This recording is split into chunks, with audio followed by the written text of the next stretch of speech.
ભાજપની કાર્યપદ્ધતિ અને સામાન્ય કાર્યકર્તાઓ પ્રત્યેના સન્માનનું વધુ એક ઉત્કૃષ્ટ ઉદાહરણ ગાંધીધામમાં જોવા મળ્યું છે। ગાંધીધામ મહાનગરપાલિકાના પ્રથમ મહિલા મેયર તરીકે દિવ્યાબેન જીતુભાઈ નાથાણીના નામની સત્તાવાર જાહેરાત કરાઈ છે। રોટરી ભવન ખાતે ભાજપના સંગઠનની બેઠક યોજાઈ હતી। દિવ્યાબેન નાથાણીના નામની દરખાસ્ત કરવામાં આવી હતી। યોજાયેલી મહાનગરપાલિકાની સામાન્ય સભામાં નામ પર્વ સર્વાનુમતે મહોર મારવામાં આવી હતી। સભામાં હાજર સભ્યો અને આગેવાનોએ તાળીઓના ગડગડાટ સાથે નિર્ણયને વધાવી લીધો હતો।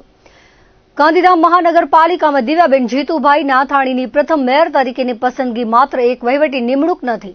રાજકારણ પર ઘણીવાર વંશવાદ, દનબળ અને પ્રભાવશાળી પરિવારોના આક્ષેપો થતા હોય છે। ગાંધીધામનો નિર્ણય એક નવી આશા અને નવી દિશા ચિંધે છે। એક એવો પરિવાર જે 10 રૂપિયાની સોડા વેચીને પોતાનું ગુજરાન ચલાવે છે, જેમના મોભીઓ વર્ષો સુધી પક્ષના સિદ્ધાંતો માટે સડકો પર પરસેવો પાડ્યો છે। તે પરિવારના ધર્મપત્ની શહેરના પ્રથમ નાગરિક બન્યા છે।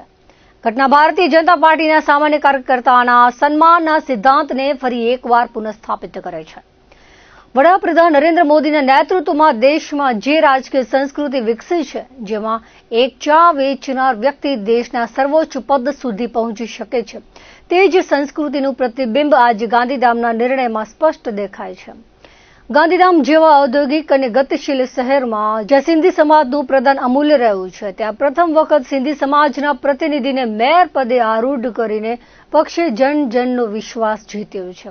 માત્ર સત્તાનું હસ્તાંતરણ નથી, પરંતુ સમાજના દરેક વર્ગને વિકાસની મુખ્ય ધારામાં સામેલ કરવાનો પ્રયાસ છે। મહત્વની બાબત એ છે કે આ નિમણૂક પક્ષના સ્થાનિક સંગઠનની સંવેદનશીલતા દર્શાવે છે।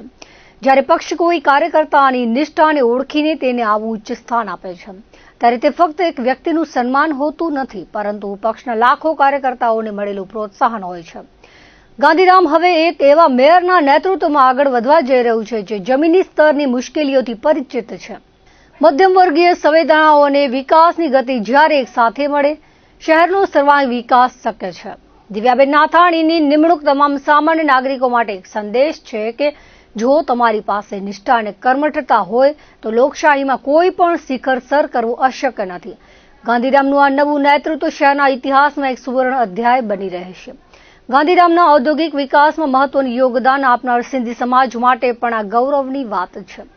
ગાંધીધામ મહાનગરપાલિકાના ઇતિહાસમાં પ્રથમ વખત સિંધી સમાજના પ્રતિનિધિ પ્રથમ નાગરિક તરીકે આરૂઢ થતા સમાજમાં હર્ષોલ્લાસ જોવા મળી રહ્યો છે।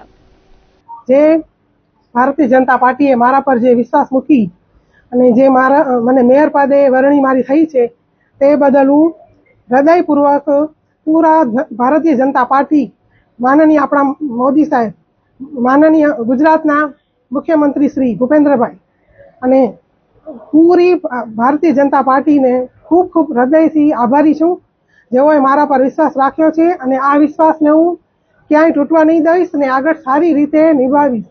એ માટે જે રોડ, રસ્તા અને લાઇટ ને પાણી, એ માટે હું તમે અડધી રાતે પણ ફોન કરશો ને તો અહીંયા હું તમને હાજર મળીશ।